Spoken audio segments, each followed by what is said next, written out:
In today's video, I'm going to teach you how to remove a Google account from your laptop or PC. Before we start, it's important to understand what removing a Google account actually means on a computer. On Windows or Mac, your Google account is usually connected through your web browser, like Chrome, or through specific Google apps such as Drive, Gmail, or Photos. Removing the account will sign you out of those services on this device, but it does not delete the Google account itself. You'll still be able to sign in again later from any device using your usual login details. First, open your web browser and go to any Google service where you're currently signed in. A simple option is to open the Google homepage. Look at the top right corner of the screen.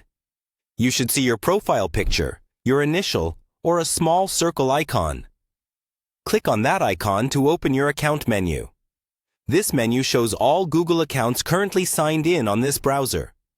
In that menu, you'll see an option that says something like Manage your Google account.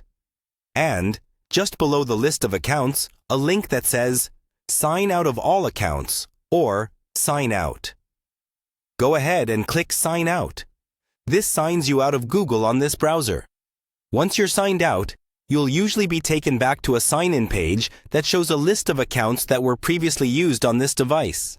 Next to each account, there should be an option to remove it, often shown as Remove or a small X icon.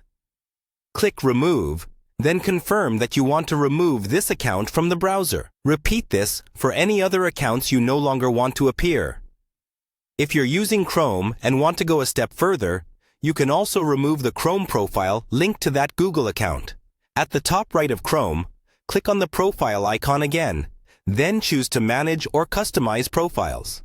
Select the profile you want to remove, then choose the option to delete or remove that profile. Keep in mind, this will also delete that profile's browsing history, bookmarks, and saved settings from this computer, though they'll still be available if you sign in again on another device. When you're done, close your browser and reopen it to confirm that the account is no longer signed in. If you don't see your Google account listed or automatically logged in, you've successfully removed it from your laptop or PC.